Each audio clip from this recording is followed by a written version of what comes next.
آپ دیکھیں میرے سامنے اس وقت شاہ عبدالعزیز محدث دہلوی رحمۃ اللہ علیہ جو اہل سنت کے مسلم امام ہیں، ان کی کتاب ہے بستان المحدثین، بستان المحدثین علیہ، یہ صفحہ نمبر 134 ہے امام حمیدی کا۔ حمیدی نامی دو محدث بہت مشہور ہیں، ایک تو وہ ہیں جو امام بخاری کے استاد، تشبہ نہ ہو تو یہ دو حمیدی ہیں، میں بعد والے حمیدی کو پڑھ رہا ہوں، اور ان کا وصال جن کو میں پڑھ رہا ہوں ان کا وصال 486 ہجری میں ہوا ہے، 48۔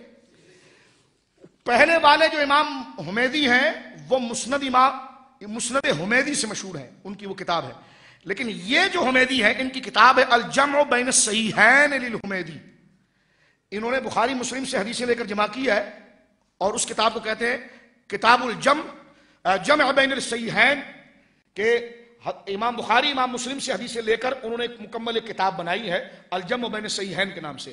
یہ 34 صدی ہجری کے بزرگ ہیں، ان کی شان اور عظمت کیا ہے ان کے بارے میں باقاعدہ شاہ عبدالعزیز محدث دہلوی نے لکھا، ذرا غور سے سنیے۔ فرمایا 17 ذی الحجہ 488 ہجری میں حمیدی کی وفات ہوئی۔ ابو بکر شامی نے جو مشہور شافعی فقیہ ہیں ان کی جنازے کی نماز پڑھائی، شیخ ابو اسحاق شیرازی کی قبر کے قریب ان کو دفن کیا گیا۔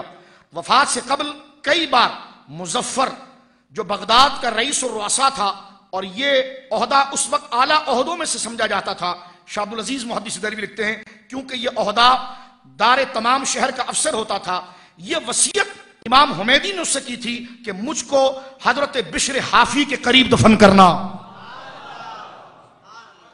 یہ صوفی صاحب نہیں ہے، یہ محدث ہیں، محدث۔ میں نے کہا یہ اہل حدیث علماء میں سے ہیں۔ ابو بکر بن خزیمہ بھی تصوف کے ائمہ میں سے نہیں ہے، اہل الحدیث ائمہ میں سے ہیں، ٹھیک ہے، محدثین میں سے ہیں۔ یہ کہتے ہیں کہ مرتے وقت انہوں نے مظفر نامی شخص، یعنی لقب تھا یہ جو بغداد کا بہت بڑا حکومتی عہدے پر تھا، اس کو انتقال سے پہلے امام حمیدی نے یہ وصیت کی تھی کہ مجھے حضرت بشر حافی کے قریب دفن کرنا۔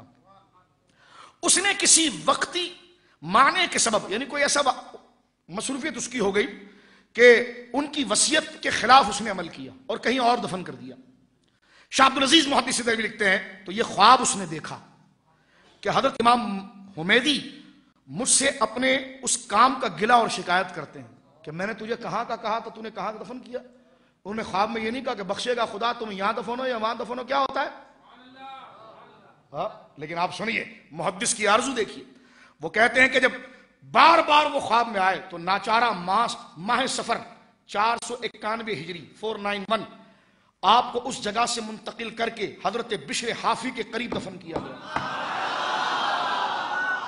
جو میں نے پڑھا نا آپ کے سامنے بشر حافی کا، یہ ابن تیمیہ کے شاگرد امام زاہبی نے تذکرۃ الحفاظ میں بھی لکھا ہے۔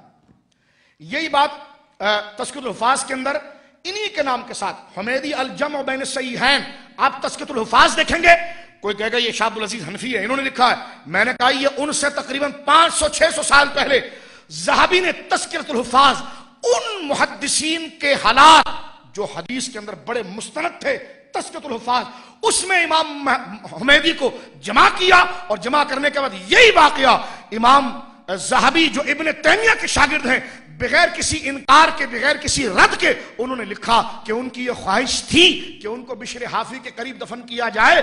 خواب میں وہ آئے اور خواب میں آنے کے بعد ان کو قبر سے نکالا گیا اور حضرت بشر حافی کے قریب دفن کیا گیا، اور امام زاہبی نے اس کے بعد کوئی تبصرہ نہیں کیا۔ اور یہ کتاب مشرکین کے بیان میں نہیں، حفاظ جو اعلیٰ درجے کے سرکار کے شریعت کے پابند اور حدیث پاک کے محافظین اور عالم علماء ہیں، ان کے حالات کو اس کتاب میں جمع کیا گیا تذکرۃ الحفاظ میں۔ تو یہ شاہ عبدالعزیز صاحب کا ہی حوالہ نہیں، اس کے اندر بھی موجود ہے، کیونکہ وقت زیادہ ہوا ہے اس لیے میں اس کو نہیں پڑھ رہا، شاہ عبدالعزیز صاحب کو پڑھ رہا ہوں، لیکن حوالہ میں آپ کے سامنے یہاں پر پیش کر رہا ہوں۔ اچھا، اب دوسرا حوالہ یہاں پر میں آپ کے سامنے پیش کروں کہ مزارات کے ساتھ محدثین کا کیسے انس اور تعلق رہا ہے۔ درود پاک پڑھیے۔ تاریخ بغداد کا آپ نے نام سنا ہوگا، ایک کتاب ہے تاریخ بغداد، تاریخ، یہ وہ عظیم کتاب ہے جس شخصیت نے مرتب کیا ان کو خطیب بغدادی کہا جاتا ہے۔ کیا کہا جاتا ہے؟ یہ بہت بڑے عالم تھے۔ ان کے بارے میں شاہ عبدالعزیز محدث دہلوی بستان المحدثین میں لکھتے ہیں، کیا لکھتے ہیں؟ خطیب بغدادی کون ہے؟ خطیب بغدادی وہ جنہوں نے تاریخ بغداد لکھی تھی۔ ان کا حال کیا ہے؟ بہت لمبا ترجمہ ہے، میں اس میں صرف ٹو دا پوائنٹ پڑھ رہا ہوں، ورنہ پورا ان کا واقعہ پڑھنے جیسا ہے۔ فرماتے ہیں کہ یہ جب حج پر گئے تو حج پر جانے کے وقت انہوں نے زمزم پیتے ہوئے 3 دعا کی تھی. شاہ عبدالعزیز صاحب لکھتے ہیں زمزم پیتے وقت 3 دعا کی، اور اس لیے کی کہ زمزم پیتے وقت دعا مقبول ہوتی ہے. 3 مرتبہ اس مبارک پانی سے سیراب ہو کر خدا تعالیٰ سے 3 چیزوں کی دعا کی. اول یہ، اے اللہ تاریخ بغداد کو ایسی مقبولیت دے کہ لوگ اس کی روایت کریں. کیا دعا کی انہوں نے؟ یا اللہ جو میں نے کتاب لکھی ہے تاریخ بغداد، اس کو بڑی مقبولیت دے، ایسی مقبولیت دے کہ لوگ اس کو باقاعدہ پڑھیں، اس کی روایت کریں، اس کے حوالے آگے بڑھائیں، اس کو بطور روایت کے سے استدلال کیا جائے. دوسری دعا یہ کی کہ جامع منصور میں جو بغداد کی بہترین جگہ ہے، تعلیم حدیث اور اس کے املا میں مشغول رہوں، یعنی اس ادارے میں رہوں اور مجھے حدیث شریف کی خدمت کرنے کی توفیق ملے. اور تیسری دعا ذرا سنیے، تیسری دعا کرتے ہیں کہ میری قبر حضرت بشر حافی سے متصل ہو. بولیے سبحان اللہ. ایسے بولتے ہیں اللہ کی شان میں، بولیے سبحان اللہ. اب دیکھیے کہ 3 دعائیں انہوں نے مانگی، 3 دعائیں، اور شاہ عبدالعزیز محدث دہلوی کہتے ہیں سو الحمدللہ ان کی یہ ساری دعائیں مقبول ہوئی. ان کی کتاب کو مقبولیت بھی ملی، اس ادارے میں وہ شامل بھی ہوئے، اور حضرت بشر حافی سے متصل ان کی قبر شریف بھی بنی.